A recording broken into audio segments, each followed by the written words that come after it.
play the intro. That's going to go for about 2 and a bit minutes. So grab yourselves a cuppa, grab yourself some bickies, and then we are going to be back with the wonderful, sensational, beautiful Beth Berghan.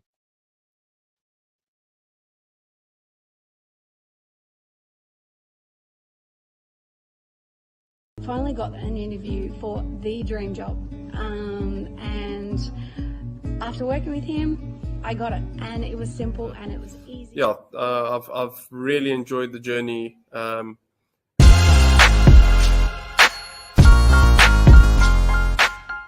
Oh, has it helped? Yes, it absolutely has. It's definitely helped in knowing the market a lot better and knowing how to how to put myself out there. Like, I would never ever have touched my LinkedIn ever. I didn't see LinkedIn as a valuable resource at all. So in saying that, it already has proven to be. It's what I say. I think you guys are great and change people's lives, and it makes a lot of difference. You deliver at a very high level. It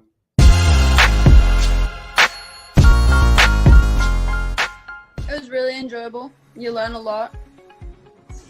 It was really easy going step by step. Questions before when they do. So that was, I think session 5, the interview session, if you ask me, was my favorite out of all the 6 sessions.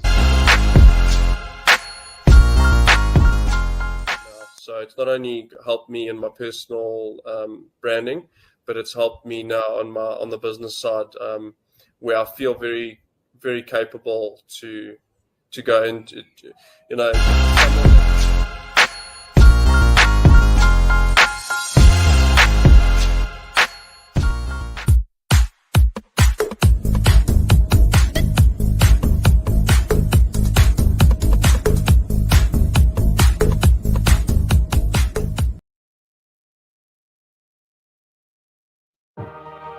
Hey, super legends, superheroes, and megastars. Welcome to another episode of Hot Hire 6 and 7 figure coaches on fire. Today, we have got an absolute superstar in the house. So just to let you know, we are live on LinkedIn, we're live on Facebook, live on the tube, on YouTube. So if you are watching live, please ask myself or our next guest, Beth Berghan, some questions. And if you're watching the replay, you know what to do, #replay. So before I get Beth out here, just want to let you know that in 10 days time, I'm going to be getting 100 coaches of the world's best coaches from around the world. And we're going to be running a mini masterclass. So 100 sessions on Friday the 15th, Saturday the 16th, and Sunday the 17th, which, a little secret, is my birthday, starting at 6 a.m, going on till 11 p.m. at night. And we're going to be raising money for Rett syndrome and also Angelman syndrome as well. So watch out for that. So with my next guest, Beth Berghan, absolutely love this beautiful woman, this amazing human to bits. So she has been incredible in helping me to help my clients get funding for, or the funding application for their coaching. And every time that we catch up, I'm just so impressed with her experience. And also what I love about her is that she isn't motivated by money. So she is a giver. She is amazing. So let's give a warm welcome to Beth Berghan. Hey everyone, it's great to be here. What a wonderful welcome. Thank you so much, Jay. It's my pleasure to be here with you today. And everything that that you said about me really applies straight back at you. I always enjoy spending time with you. You have a wonderful heart, and you're so willing to just spread the love around. It's awesome. I'm pleased to be here. Thank you so much for inviting me.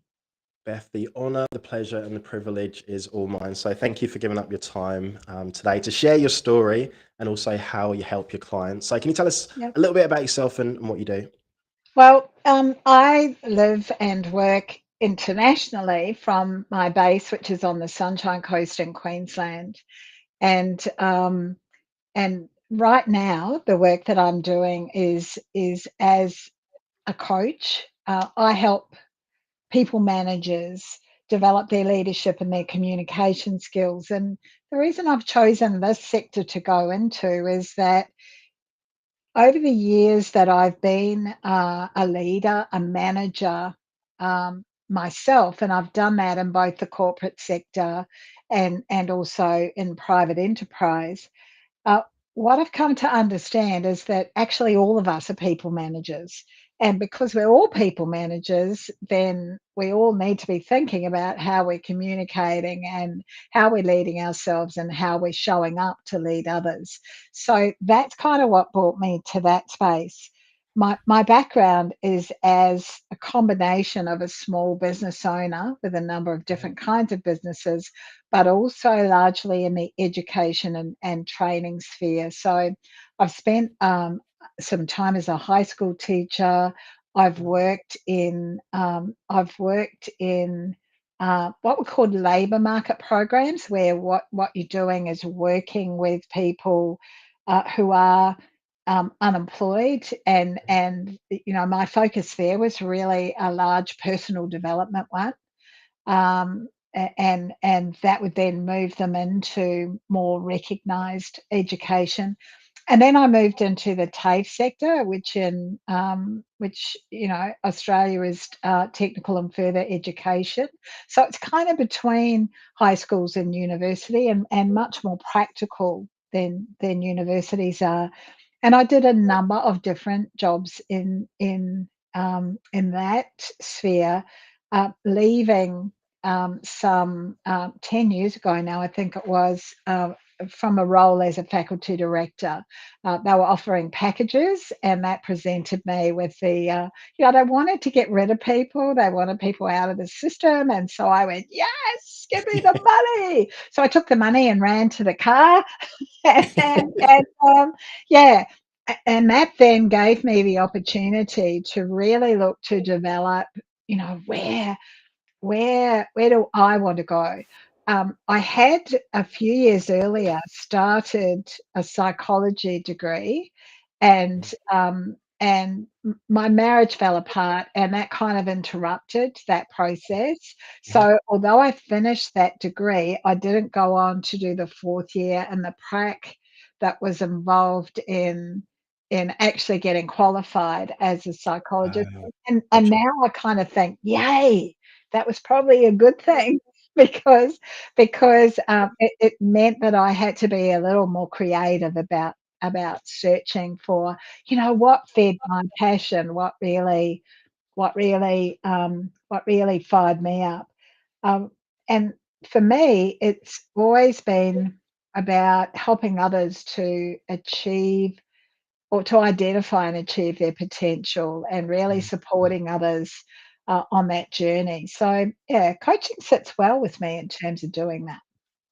Yeah, so just on the you mentioned about the psychology degree. So how did you find what you were passionate about? So before coaching, were you exploring lots of different things or? Personal development's always been really important to me. So that was something that I was continuing to read about, continuing to, attending workshops quite, like lots of years ago, before children, before my marriage, and my whole life, people would they just come and ask me things. Like they would ask me. I'd be the one and the stranger with some guy talking to me about, tell me about what I can do about this. And so it seemed to me, as I came through that the most, um, I don't know, the most obvious way, I guess, Dre, to get that skill set was to get it as a psychologist, and then from there to branch out. And I think probably like many of us, a lot of these degrees are very research based. They don't necessarily have a lot of practical stuff in them. So Yeah. that was a disappointment. That was a disappointment to me. But a lot of the knowledge and the skills that I learned at that time have been made it easier for me as I've gone on to gain coaching qualifications and to do some study around that. Yeah. Awesome. So growing up, were you seen, or did you feel like you were a natural leader, or was it something that you've had to work on like over the years? Um, I was raised to believe in myself and to have a lot of confidence. Um, and and so um, I'm not sure, Dre, that I would have seen that as leadership. Yeah. I would have simply seen that as me being me. If you sort of skip on a little bit, do I like to, or hate that word control, but do I like to control things? I'm much better at that than I used to be. You go through phases. I think all of us do. Of everything is, it's got to be Yeah. locked down. You've really got to, and then other times when it's more with the flow. Um, I instinctively tend to know what is required, and sometimes I know that a lot sooner than other people do. Is Mm. that leadership? I don't know. Is it Um, practice, intuition? yeah, yeah, and so, is it easy for me to develop a rapport with and to lead others? Yes. Is it easy for me to be led by others in the right circumstances? Hell yeah, I yeah. love that. All right. So can you tell us how you help your clients, and what would be some like their major pain points that you'd say that you come across?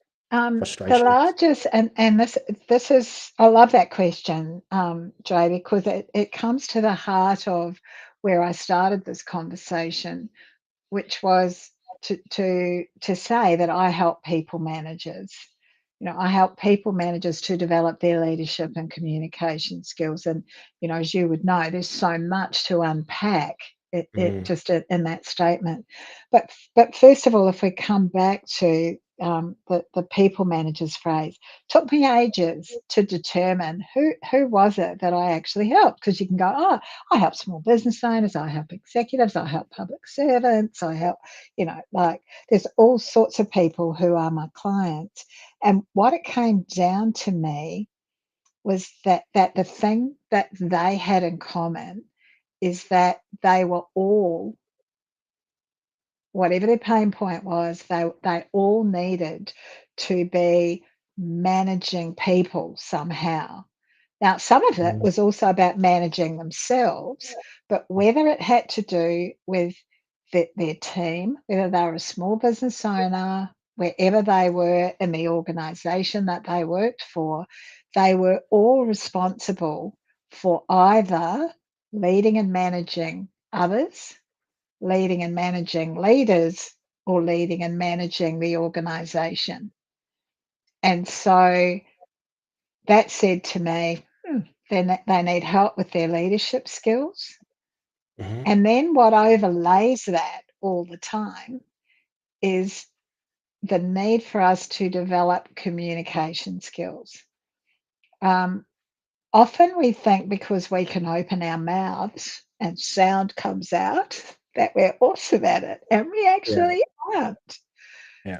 And so it's about how to deal with those difficult conversations, how to celebrate, how to communicate clearly about what it is that you want, how to provide instructions, how to handle when you feel as though you're being attacked or put down in some way, and how to do all of that kind of thing.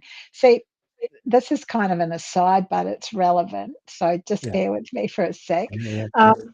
what I don't actually believe that there's such a thing as work-life balance. I Totally I agree. I Yeah. think that when one thing is in balance, something else has to be out of balance. For for one thing to be, well, my work's going really well. Yeah, my life's it's haywire, it's chaos. And so I talk to my clients about what I call a work-life harmony. And harmony is about this, when you think about harmony in music, then it's a whole lot of things playing together to create this beautiful sound, to create this harmony. And that's actually what we need to do in our lives in order to get that thing called what I call work-life harmony. And so in order for us to do that, we have to have timely communication skills and scheduling skills, Mm. because week A is different from week B, and day one in week A is different from day two in week one, which is different from day three in week one. So if someone needs to leave the house to be at the airport by 7:30, and the other person has a meeting at at 8 o'clock, 45 minutes from the airport, and two kids have to get to school, you can't be having that conversation at 7 a.m. Like you've got to have had that conversation beforehand. So what I find is that by teaching leadership, it quickly moves to self-leadership. That leading of self looks at relationships that might be external to the work environment, but it also looks at things like health, and our career and wealth. So there's so many things that are wrapped up in all of that. Largely, what it comes down to is this goal to be creating this work-life harmony. And for that to allow time for you to be leading and communicating with your family, leading and showing up as your best self in your relationships, being the best version of you, depending on what's going on every single day. So yeah, I'll stop there because I feel like I need to. Yeah, no, I love that work-life harmony. That's awesome. So when you were talking, I was just thinking that, say, with the, like the managers that or the leaders, the Yeah. execs that come to you, if you were to put, it might be a difficult question to answer, but if you were to put a percentage on it, like how many would you say are kind of self-aware that they actually might be the problem and it's not the team? Does that like come up a lot? It's an interesting thing because there's self-awareness and then there's self-awareness, and sometimes self-awareness presents as people blaming themselves because it's not going well. So Hmm. that they say, oh, maybe I shouldn't have this job, perhaps I don't have the right skill set, Or like and imposter syndrome? yep. And so Yeah. when they're blaming themselves, or their self-awareness presents as them blaming themselves. So it's a negative self-awareness, and you have to turn that around to kind of go, well, no, you wouldn't have got the job if you didn't have some of the basics. So let's get you moving to really be developing and learning these. Yeah. So um so it's yeah, there are others who are um, very aware, but don't have the confidence to actually be their best self, to really shine. If Okay. you understand, and Yeah, then you yeah, I get do. ones who are just flat out arrogant, and they actually need to understand that perhaps they are contributing to the problem. So some of them overuse their Mhm. skills, and that's the problem, or they overuse their strengths, and that's the problem. Others underuse their strengths, and that's the problem. Love that. Thank you for sharing, Beth. All right, so another question. So if there is anyone watching or listening on the audio platforms and they're thinking, oh, I wouldn't mind getting into coaching, Do you have any like advice or suggestions apart from, run, don't do it? Do you have any? I'm kidding. I'm kidding. Let's all run in the same race. Yeah, I think that it's useful for you to to to make sure that you see it as a business. Like it's not a hobby, it's a business. That's the first thing. My Yeah, business is not my hobby. That's number one. The great point. second thing is that you need skills in a number of different areas. You need Yeah, skills to be able to to market and grow a business. You also need coaching skills, and you need to be able to make an impact. And there are some gorgeous, powerful questions that you can ask. There are a number of different frameworks and methodologies that you can use. And I think you need to be prepared to explore those perhaps before you get into coaching. It's useful to develop them after you've got into it, but it's also really important to think about it beforehand. And it's about connecting with people like yourself who've got that authority branding, and the workshops and the training that you do around that.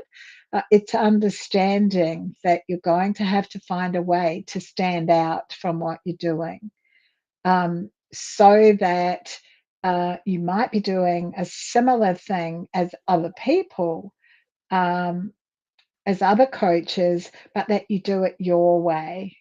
And that, final thing would be to sort of niche down because, we all start out coaching thinking that we can save the yeah, whole world, don't we? yeah. Gonna save everyone. Yeah. And then we have to kind of move to a space where we realize, well, maybe not. Maybe not. So yeah, to that they would be the things that I would say. Be really clear that this is what you want to do because it's not easy. It's like any business. You've got to be working with the client that you've got and very deliberate about finding the next five. Yeah. You can't just be going, "Oh, I've got a client," and leaning back and thinking, "This is awesome." That's where understanding business and the rhythm of business comes in. Awesome, Beth. Thank you. Great tips there. So, do you have any masterclasses, workshops, programs like coming up? Like, how can people work with you? I've got one-on-one coaching and group coaching opportunities just in the middle of sorting all of those out for this new financial year that we're in. So the best way that people can find out about those is to go to my Facebook page and Yep. ask to friend me. I've got a private group, and if you think you'd like to be part of that, like it's leadership and communication secrets for Awesome. people managers. My website, which is bethberghan.com. They can check me out on there and perhaps sign up to. I have a weekly email. And there's a free mini course on there that they might want to do. And also, I'm on Instagram and LinkedIn. Like, Awesome. I'm Everywhere. everywhere. All right, Beth, very final question. So, you know that I'm obsessed with dad jokes. So, do you have a dad joke? Do you have something motivational, inspirational, something empowering, something of value that you'd like to leave us with today? Well, I've got two things. Okay. Not two dad jokes though. The first Okay. thing is to remember this: change occurs when you become who you are. That's when change occurs, not when you try to be what you're not. Oh, Beth, can you say that again? Because that was absolute Okay. gold. That was fire. All right. Change occurs when you become who you are, not when you try to be what you're not. I'm just going to let that sit there for a bit. Just let it simmer, marinade. Okay, I love that. I love that. I Yeah, me just too. think, yeah, Yeah. it's all about remembering that. So the other day, my friend took me in to have a look at his tool shed, and he Yeah. showed me his ladder. Yeah. And he said to me, "That's my step ladder. I Oh. never knew my real ladder." Oh no, Beth. No. Beth, I just want to say a massive, humongous, ginormous, gigantic thank you to you for coming on today, like sharing like your story, how you help your clients, sharing those tips about getting into coaching. And I absolutely love you to bits, and I love that you've come into my world, and I love that we get to catch up, and what you do is absolutely amazing. So yeah, thank you. Thank you, and I look forward to being part of the charity Oh, yeah, broadcast that no, you're doing too. I've booked my spot on that, so I'm excited about that, which is awesome. it's going to be awesome. All right. Thank you. Thank you. Bye now.